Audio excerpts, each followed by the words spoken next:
An isolated area in the mountains locates a cave. A few steps inside the cave, a door magically opens. Inside the door, a shadowy figure stands in between with pillars surrounding him. Just as the shadowy figure of the man is about to reveal his identity, a woman wakes up. It is a nightmare. The woman is Sarah Dunn. Sarah checks the time on the phone and realizes it is 7:11. She sleepily looks around. After she is ready to start her day, she packs her blanket and heads towards the cycle that she has chained. Sarah gets on her bicycle and starts to head her way. The persona chapter begins. She reaches a house and stares at it with unknown emotions floating in her eye. Soon, an older woman exits the house. She gets into her car and drives away. The older woman is Sarah's mother. The relationship between the mother-daughter looks troubled for unknown reason.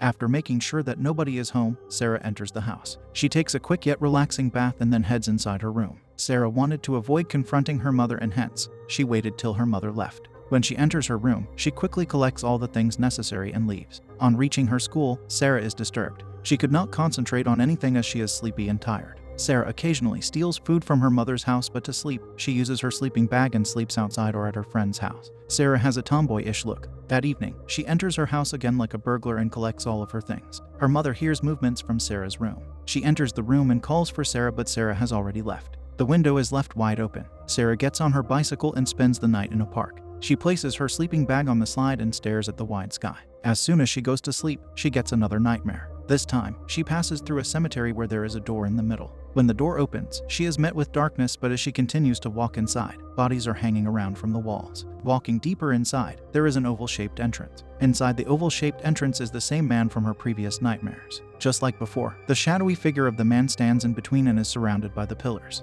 The shadowy figure has glowing eyes. Sarah wakes, and this time, she is in her class. Girls around her laugh at Sarah's appearance. Inside the coffee shop, she meets her friend Zoe. While Sarah waits for her coffee, she finds a pamphlet stuck onto the coffee board. The pamphlet contains an advertisement, wherein the advertisement speaks that they will provide $12 per hour to sleep, and that the students can earn while sleeping. Sarah stares at it for a minute and then decides to give it a try as she is desperately in need of money. She decides to agree and participate as a test subject in a sleep experiment. Sarah goes for an interview. She waits to be called. The intake nurse calls for Sarah, and as soon as they are in the room, Sarah is given a form to fill out. While she is filling out the form, the intake nurse asks her whether she has any problems while she sleeps at night. Sarah says yes. The following question is whether Sarah drinks coffee or any of the beverages to stay awake. Sarah says she consumes approximately 3 to 6 cups of coffee every day to stay awake and spend the day. She also adds that she used to sleepwalk when she was a kid. After all the necessary tests, Sarah is excused. Just as she is about to leave, the intake doctor informs her that she will know the results by tomorrow, and if she is chosen for the experiments will start from Monday. Sarah nods and leaves.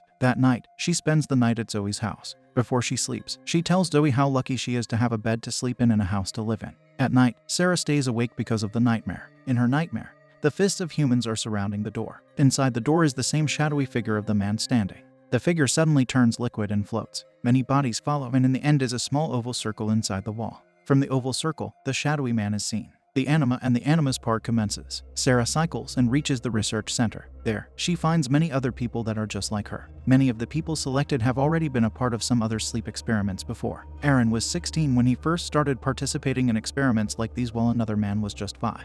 He tells the group that they will soon meet Dr. Mayer, who usually is in charge of these sleep experiments. Sarah enters room 3129. She comes out of the changing room in clothes that are necessary to be worn by every participant. The nurse informs Sarah that all of the machines around her body are what help them in learning more about their body while they sleep.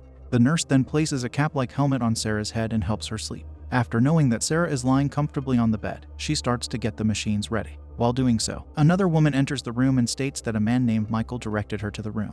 The woman is named Emily. The nurse welcomes her and asks her to wait. While the nurse manages the machines connecting to Sarah's brain, she tells the ladies that there are 6 participants in total, with 2 female participants and 4 male participants. Sarah's roommate for the experiment questions why there are more men than women, but the nurse refuses to answer. Sarah asks her what she is specializing in, but she again refuses to answer the question. Sarah finds it a little strange, but before she can think over it, 2 men enter the room. One of the men asks the nurse to head to the room next door and that he can take over and set everything up. The nurse follows. At night, Sarah sleeps well and the machine reads everything. While all the participants are asleep, Dr. Mayer in the background educates his group of learners. The next morning, Sarah wakes up fresh and bright. 2 scientists take her interview and ask whether she slept well the previous night, and Sarah answers in an affirmative with a smile on her face. They smile at her and continue to ask questions. After she is done, she heads out and finds herself reading under the bridge. There, she gets a call from her mother, but she does not pick up. 3 scientists rush inside Dr. Mayer's office with bright smiles on their faces. They hand him some documents. On the other hand, while Sarah looks around the library,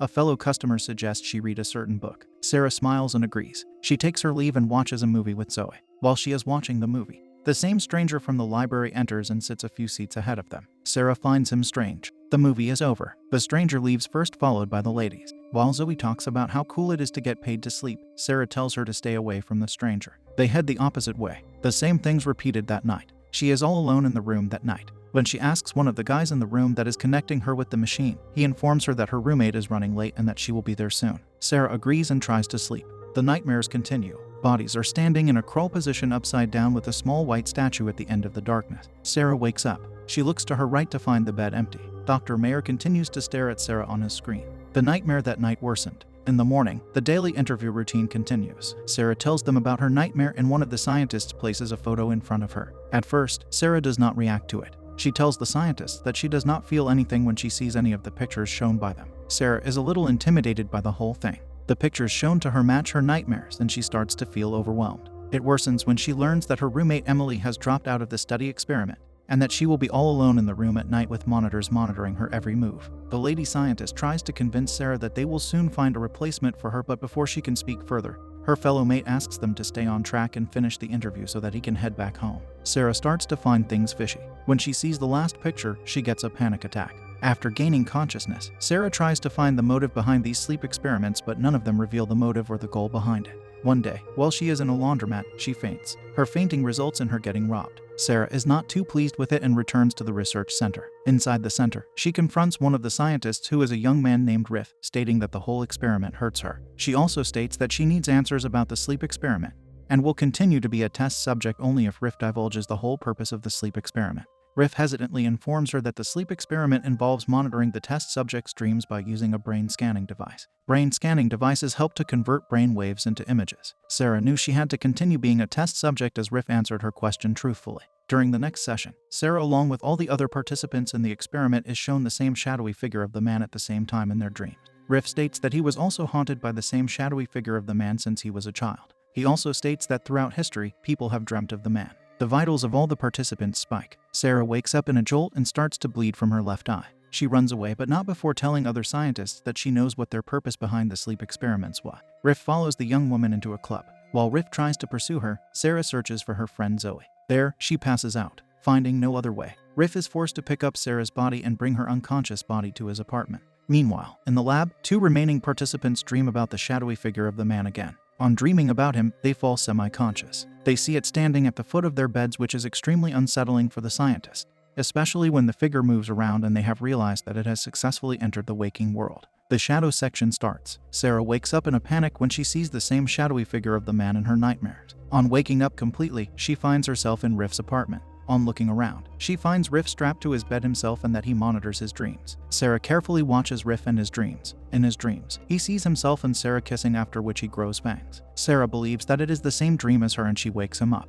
Both of them are traumatized and exhausted. To forget about everything, they make love. During it, Sarah sees 2 shadowy figures inside the room. She passes out. Riff decides to take her to the hospital this time. While he is in the hospital, waiting for Sarah's status, he starts to have visions of a dark maze with a human-like figure made of hands. There, he learns that Sarah is not in her room and realizes that she is a somnambulist as she continues to wander out of the hospital. Riff calls his colleague Anita and requests her to join him in monitoring Sarah's dreams as she continues to sleepwalk through the city. Anita soon arrives. They attach a mobile monitor to Sarah's head, which helps them in finding a remote wooden area. Sarah is unknown by the fact that Riff and Anita are tracking her. There, Sarah's dreams match the path she is taking with the shadowy figure appearing on the monitor. As soon as they enter the field, Riff finds a cell phone ringing in the grass. When he picks up, Sarah wakes up and screams while she is bleeding from her eyes. When things calm down, Riff apologizes to Sarah. Sarah tells him that the phone is hers even though she has never seen it before. The phone screen suddenly goes static. Even though Sarah is awake, she sees many shadow figures in the trees. The trio ran. Sadly, Riff and Anita are swallowed by the darkness while Sarah is approached by a shadowy figure.